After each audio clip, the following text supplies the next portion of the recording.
अस्सलाम वालेकुम class pre 9 biology chapter number 3 the cell. इसके अंदर हम टॉपिक पढ़ने लगे हैं सेल वॉल। सेल वॉल क्या होती है? सबसे पहले इसकी डेफिनेशन देखते हैं। तो इसकी डेफिनेशन में आता है कि सेल वॉल जो है वो एक रिजिड मीन हार्ड, बहुत सख्त, ठीक है, रिजिड होती है। इसके अलावा नॉन लिविंग लेयर होती है। सेल वॉल बेसिकली एक लेयर है, ठीक है, जो अराउंड सेल मेम्ब्रेन होती है। देखिए जो सेल है बॉडी का, ठीक है, उसके इर्द गिर्द एक लेयर होती है, उसे बोलते हैं सेल मेम्ब्रेन। और कुछ जो ऑर्गेनिजम्स हैं उनकी सेल मेम्ब्रेन के इर्द गिर्द एक और लेयर होती है जिसे बोलते हैं सेल वॉल। सेल वॉल क्या होती है? रिजिड होती है। उसके अलावा ये नॉन लिविंग होती है। क्यों नॉन लिविंग है? क्योंकि ये ऐसे मटीरियल से बनी होती है जो नॉन लिविंग इन नेचर होता है। अब ये किधर किधर प्रेजेंट होती है? प्लांट्स की जो सेल्स हैं उनमें, फंजाई, बैक्टीरिया और कुछ प्रोटिस्ट है। प्रोटिस्ट आपको पता है एल्गी होता है, ठीक है। तो इनके जो सेल्स हैं उनके इर्द गिर्द क्या होती है? सेल वॉल प्रेजेंट होती है। उसके बाद सेल वॉल के फंक्शंस को अगर देखें तो सेल वॉल का क्या क्या ये फंक्शन परफॉर्म करती है। तो ये क्या करती है? सेल वॉल अपने सेल को क्या करती है? गिव सपोर्ट देती है। इसके अलावा सेल की जो शेप है उसको बरकरार रखती है, ये उसकी शेप खराब नहीं होने देती। उसके बाद ये क्या करती है? प्रोटेक्शन देती है सेल को। मींस की जो इसके अंदर जो जितने भी ऑर्गेनेल्स हैं, जितना भी मटेरियल प्रेजेंट है उसको प्रोटेक्ट करता है, उसको बाहर की चीजों से क्या करता है? प्रोटेक्ट करता है। तो इसका फंक्शन हो गया कि सेल वॉल के 3 फंक्शंस हैं: सपोर्ट, शेप और प्रोटेक्शन देना सेल को। अब किसको ये सपोर्ट देना, शेप देना और प्रोटेक्शन देना? प्रोटोप्लाज्म को। प्रोटोप्लाज्म क्या है? आपकी बुक के ऊपर लिखा हुआ है प्रोटोप्लाज्म। तो प्रोटोप्लाज्म होता है न्यूक्लियस प्लस साइटोप्लाज्म का जो मजमूआ है उसे बोलते हैं प्रोटोप्लाज्म। मींस कि जब एक सेल, ये हमारा सेल है, ठीक है, अब सेल के जो बीच में ये क्या है? न्यूक्लियस। ये क्या है?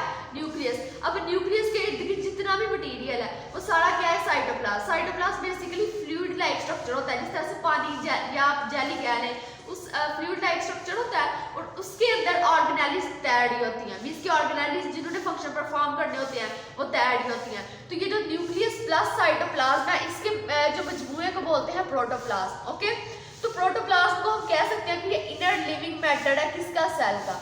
ओके, तो फंक्शन की समझ आ गई कि फंक्शन क्या है? सपोर्ट करना, शेप देना, प्रोटेक्ट करना, किसको? प्रोटोप्लाज्म को। उसके बाद हम इसकी लेयर्स की तरफ आते हैं। जो सेल वॉल है उसकी बेसिकली 3 लेयर्स हैं। एक है प्राइमरी वॉल सेल वॉल, एक है मिडल लैमेला और एक है सेकेंडरी वॉल। अब देखिए ये हमारे पास है सेल वॉल का स्ट्रक्चर। ये हमारा बीच में क्या है? सेल, ठीक है, ये सारा हमारा क्या है? सेल। अब इसकी जो ये आपको ये लेयर नजर आ रही है, ये हमारे पास है सेल मेम्ब्रेन। और मैंने आपको शुरू में कहा था कि सेल मेम्ब्रेन, कुछ ऑर्गेनिज्म में सेल मेम्ब्रेन के बाहर भी एक लेयर होती है जिसे हम सेल वॉल कहते हैं, जो हम पढ़ रहे हैं। तो सेल वॉल की अगर हम स्ट्रक्चर की बात करें तो जो सबसे आउटर लेयर होती है, सबसे आउटर लेयर वो है प्राइमरी वॉल, ठीक है। जो सबसे आउटर लेयर होगी वो क्या होगी? Primary wall. और उसके बाद इसके नेम से जाहिर है मिडल लैमेला, जो बीच की लेयर होगी। अब ये वाली लेयर होगी प्राइमरी वॉल, उसके बीच में ये जो लेयर आपको नजर आ रही है, ठीक है, ये है मिडल लैमेला। और उसके बाद जो अंदर वाली लेयर होगी वो होगी सेकेंडरी वॉल, और उसके बाद सेल आएगा। ओके, ये हो गया इसका स्ट्रक्चर। उसके बाद हम इन तीनों लेयर्स को बारी बारी स्टडी कर लेते हैं। अब सबसे पहला है प्राइमरी वॉल। अब प्राइमरी वॉल क्या है? ये आपको पता है कि आउटर लेयर है सेल की, ठीक है, सेल वॉल की आउटर लेयर है। अब हम देखें कि इसकी कंपोजिशन क्या है, ये बना किस से है। जो प्राइमरी वॉल होती है वो सेलुलोज, हेमीसेलुलोज और पैक्टिन से मिलकर बनी होती है। ये 3 जो हमारे पास चीजें हैं इनसे मिलकर बनी है। अब सेलुलोज क्या होता है, हेमीसेलुलोज क्या होता है, पैक्टिन क्या होता है, वो मैं आपको बताती हूँ। सेलुलोज जो है ऐसा मटेरियल होता है, ऐसा कंपाउंड है जो made of glucose unit, glucose unit बोलते हैं शुगर, जो शुगर से बना है, ठीक है। सेलुलोज क्या है?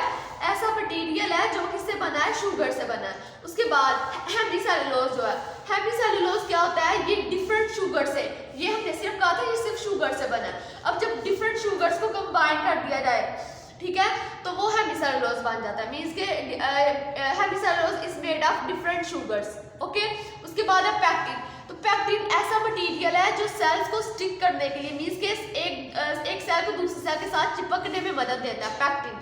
उसके बाद ये जो प्राइमरी वॉल है इसके अंदर सेलुलोज, हेमीसेलुलोज, पैक्टिन से तो ये मिलके बनी है, लेकिन इसके पास सेलुलोज फाइबर्स भी होते हैं। सेलुलोज फाइबर्स क्या करते हैं? क्रिस क्रॉस होते हैं। मींस के जिस तरह से ये है, ये मैंने डायग्राम बनाई हुई है, इस तरह से क्रिस क्रॉस है आपस में। और इसका मतलब क्या होता है कि इसकी वजह से एक सेलुलोज फाइबर्स क्या होते हैं? एक दूसरे के ऊपर क्रिस क्रॉस होते हैं। इस वजह से ये क्या करते हैं? सेल वॉल को हार्ड बनाते हैं, स्ट्रॉन्ग बनाते हैं। उसके बाद हम सेकंड पार्ट की तरफ आए तो वो है मिडल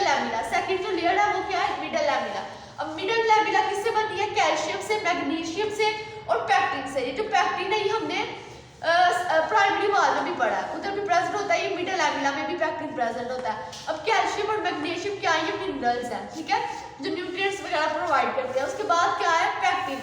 पैक्टिन का आपको पता है ये क्या करता है, स्टिकिंग मटेरियल है, इसके सेल्स को आपस में चिपकाने में मदद देता है। उसके बाद सेकेंडरी वाल की बात करें तो सेकेंडरी वाल में प्रेजेंट होता है सेलुलोज भी प्रेजेंट होता है, लेकिन जिसका मेन मटेरियल है वो है लिग्निन। अब लिग्निन क्या है, लिग्निन बेसिकली एक कॉम्प्लेक्स और हार्ड मटेरियल होता है, ठीक है। जैसे कि वुड है, जो हमारे पास हमारी लकड़ी होती है वो भी तो प्लांट का हिस्सा है ना, तो जो लकड़ी होती है वो बहुत ज़्यादा हार्ड होती है, कॉम्प्लेक्स होती है, तो उसमें कौन सा मटीरियल प्रेजेंट होता है, लिग्निन। और लिग्निन का फंक्शन जो है उसने क्या करना होता है, इस जो वुड है उसको वाटर प्रूफ बनाना होता है, ओके। उसके बाद जो सेकेंडरी वाल की तरह प्रेजेंट होती है, कौन बनाता है इसको, जाइलम सेल्स। प्लांट्स के अंदर जाइलम सेल्स प्रेजेंट होते हैं, ठीक है, जो सेकेंडरी वाल्स क्या करते हैं, सिंथेसाइज करते हैं, बना देते हैं। अब जाइलम सेल्स क्या होते हैं, जाइलम सेल्स ऐसे सेल्स होते हैं जो वाटर ट्रांसपोर्ट करते हैं, मींस के जड़ों से पानी लेके प्लांट के दूसरे पार्ट्स तक पानी को पहुंचाते हैं, ठीक है।